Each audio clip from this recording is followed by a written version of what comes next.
Hello everyone, Andrew here, and this week I'm going to be showing off some of the items that I picked up at a video game swap meet that I went to last Sunday. Now, video game swap meets are really cool. It's where a whole bunch of people that, usually, usually collectors, they all gather together and they just sell and trade and do a whole bunch of different stuff with video games, and it is just awesome. I usually go to these things. They happen twice a year, and I usually get a table and sell off some of my doubles and stuff like that. And it also kind of acts as a home base, so anything that I buy, I can kind of just go and put it there, and I know it's going to be safe. I usually go crazy when I go to these things. I usually take a couple $100s, and I usually find a ton of stuff that I want. This time I actually bought a lot less than I normally do. And normally I come home with like 10 to 20 new NES games, but this time I only came home with 2 new ones. I guess it's kind of because I'm getting up there, as I'm up to 651 now, as of right now. I was at 649 last week. And that reminds me, I was actually another NES game I got, which I will go and grab right now. Jump over that thing, which I meant to show. Let's see, where is it? It was that Stanley one. It is right here. There we go. Jump over the footrest again, which I moved away from the couch because there's a whole bunch of stuff on the floor here. But yeah, so anyway, for the last random game of the day, Friday's random game of the day, I said I originally had planned to play this, but it wasn't recording, well, as I was playing it, so it didn't end up going well. But yeah, so that was something I wanted to show in this pickup video too, and I kind of forgot to get it, so you kind of just watched me jump back there and grab it from the shelf. So it's good to have everything in alphabetical order. But anyway, yeah, so I went to this video game swap meet, bought a whole bunch of stuff, sold some stuff too, so it's always great to make some money while you're buying a whole ton of stuff, so it's not like you're losing too much. And yeah, it was a lot of fun, and I even ran into another YouTuber there, Jason. Or he goes by the YouTube name of 8 Dragon Quest. He always posts comments down on my videos, and he makes some great videos himself. You should definitely check him out. He's a great guy, and I was just shocked to actually meet him. It was so neat, as I had never expected to meet anyone from YouTube like that, especially there, as I had no idea that he was apparently that close to me all this time. But anyway, so yeah, it was great to meet him, and overall, the swap meet was a lot of fun. And let's stop talking and just dive into some of the stuff that I found. None of it's organized.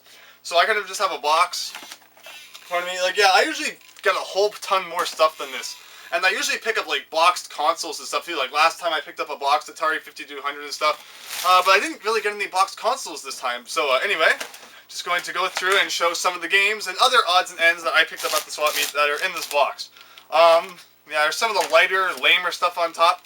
But one thing I picked up, I guess I'll show it anyway, is a blue worm light. And anyone who's been to my room, or it might even show up in my whole room tour video, I like to hang up stuff around the ceiling. So worm lights are one of the things that's hanging up. I have a white one and the pink one up there, so I thought the blue one would be a nice addition. I paid $1 for it, so it's not like broke the bank or anything on a worm light. Moving on here, another thing on top is Ape Escape for the PlayStation 1. A lot of people have been telling me I should do a random game of the day of this. So I saw it, I picked it up.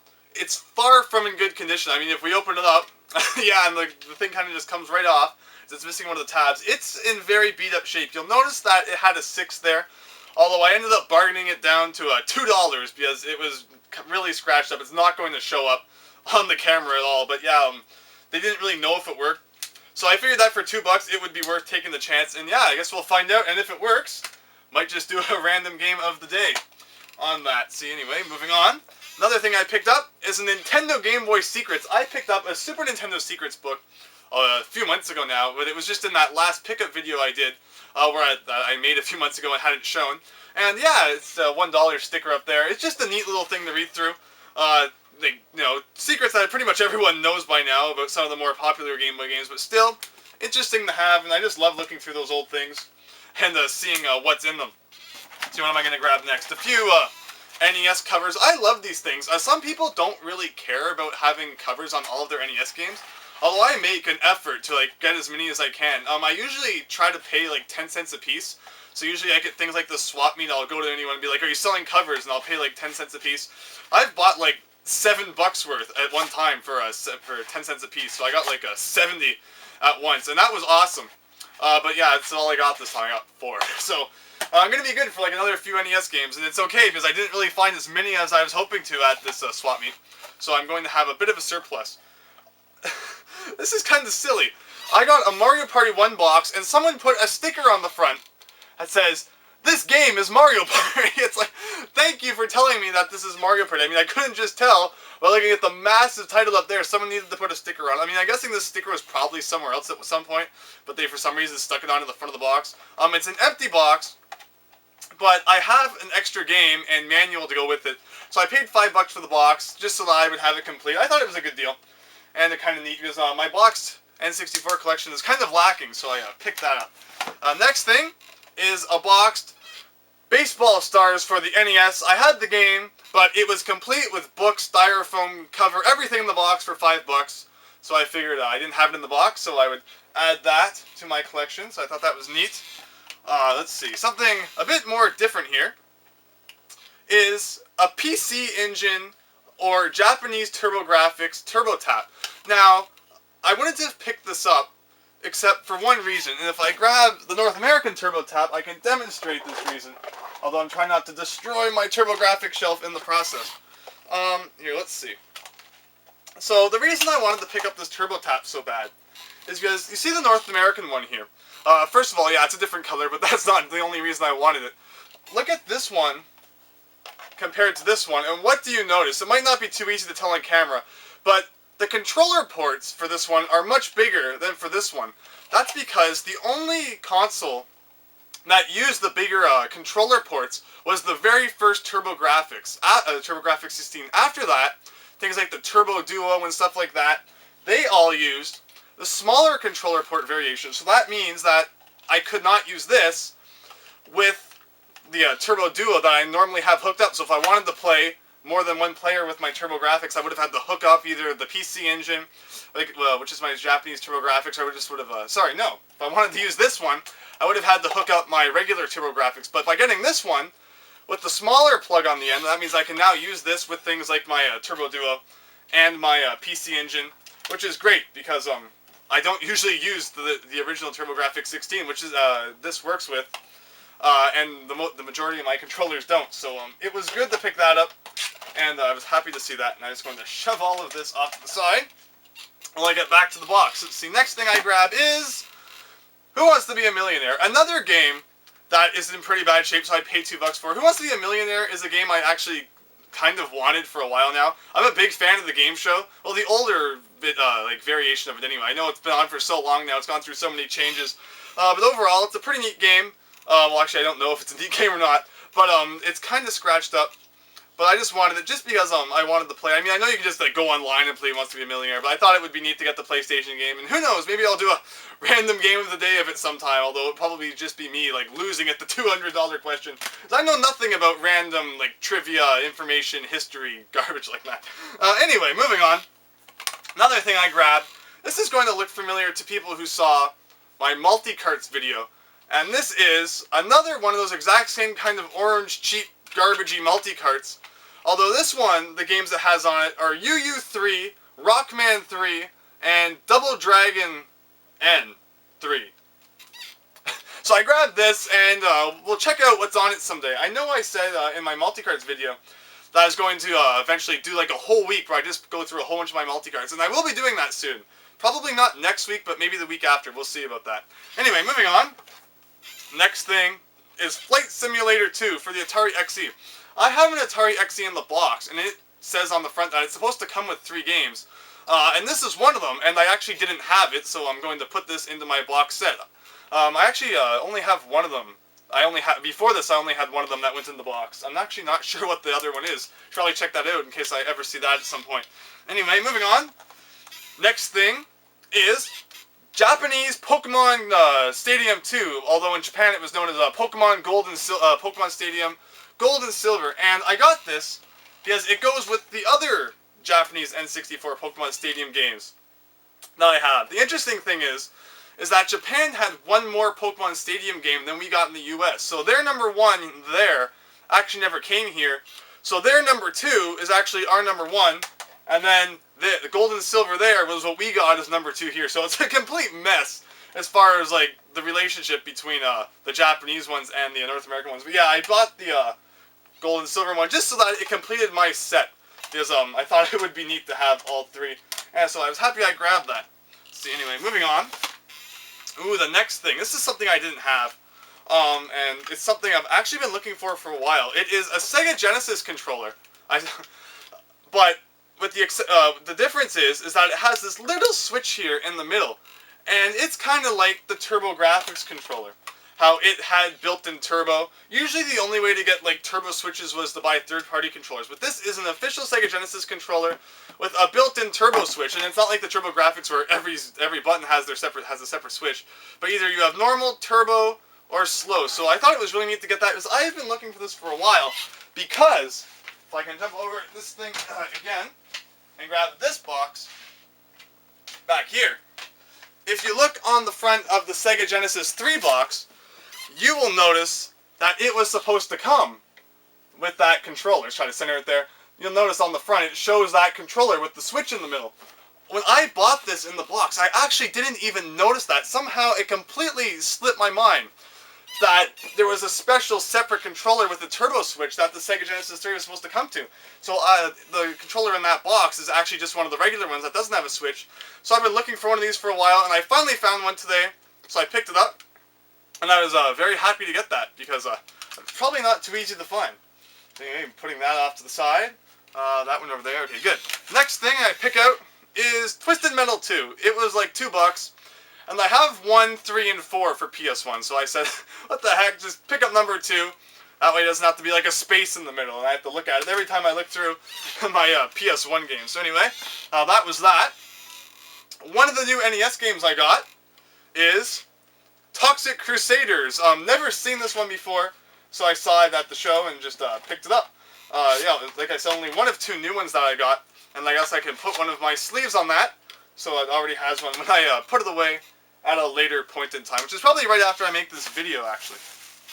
Let's see, next thing is in this bag here, and that is a white Game Boy Advance, and it is actually in very nice shape. Usually the screens of Game Boy Advances, they're all scratched to pieces. The back's not bad either. It has the battery cover, which is very important. Barcode's a bit worn, but overall it's not like peeled off like you see on a lot of Game Boy Advances. And yeah, I actually have a white Game Boy Advance box, but it didn't have a Game Boy Advance in it. So I saw the white Game Boy Advance. It wasn't too expensive, so I picked it up so that now I will be able to complete the box, and it won't just be sitting on the shelf empty anymore, which is awesome.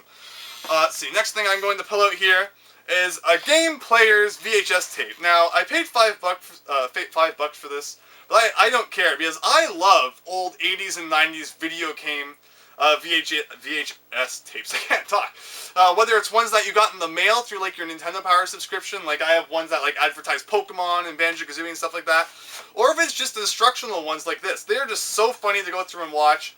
They usually have like over-dramatized, like crazy, like 10-year-old people, like kids in it, like, wow, look at the amazing graphics and stuff like that. And even if they're just talking about the games, it's probably still going to be really funny just to go back and see how that was. Because I have a few other videos like this, and they're just so much fun to watch, so $5 well spent, in my opinion, to get that video.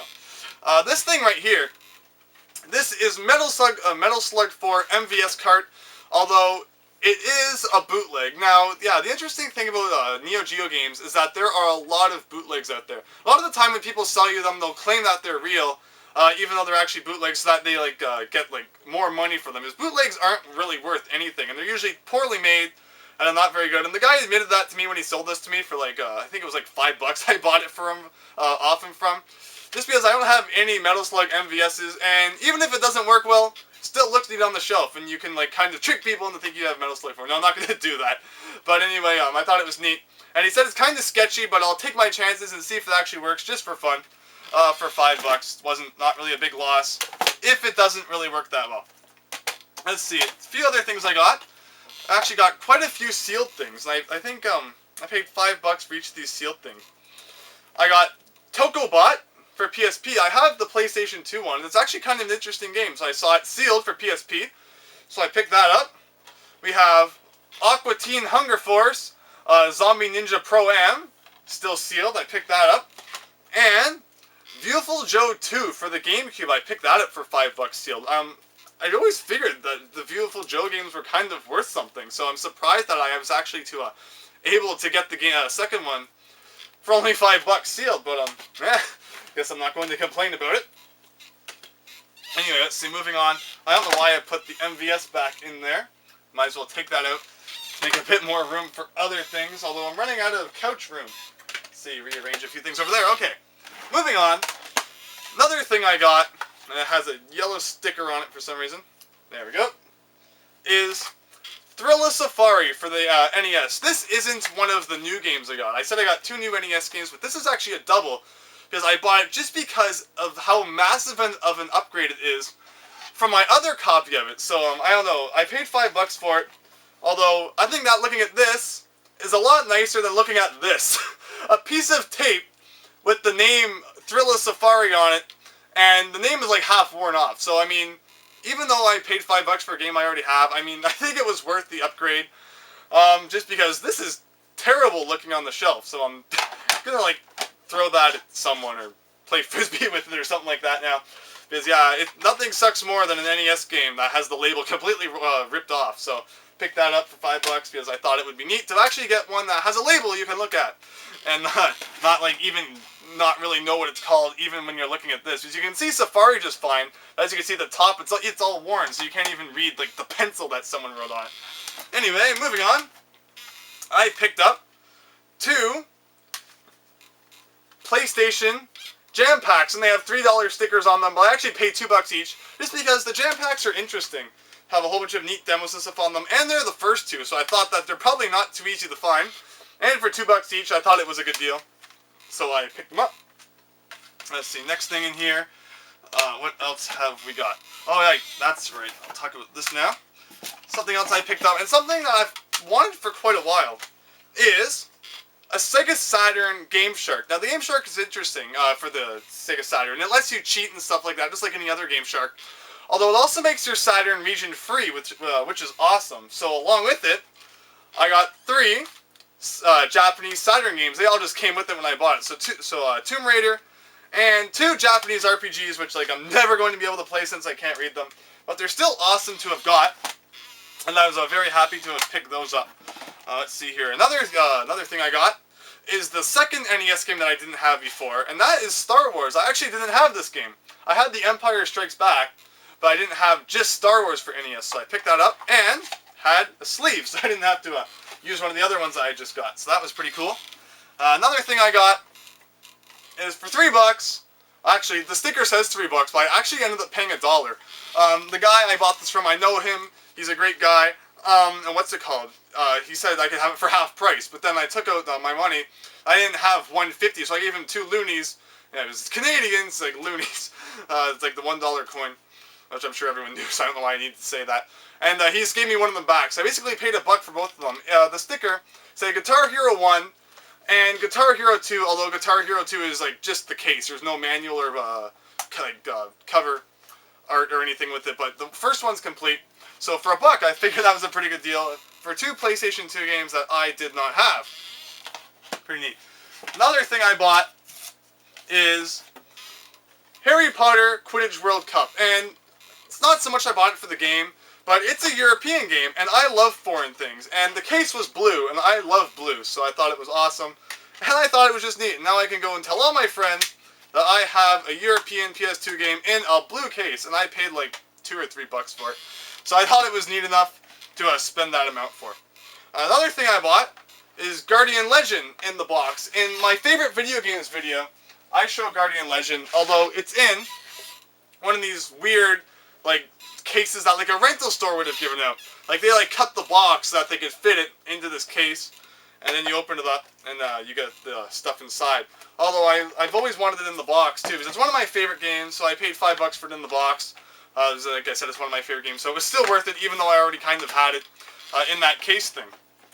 And one of the last things I have to show, it's not actually we still have a lot to go, but one of the last things I have to show in the box I lifted up before, is there actually is another kind of box I have to show, is Super Mario World Return to Dinosaur Land. Now this is interesting. This is a Super Nintendo, it's a Super Nintendo game, but it's a ROM hack put onto a Super Nintendo cartridge. Now ROM hacks, not everyone might know about ROM hacks. ROM hacking is when you take a game and you edit it in some way to change something. So like either you use a hex editor to edit some values or something to change something, or you use like a pre-made level editor to completely change the levels that are in the game.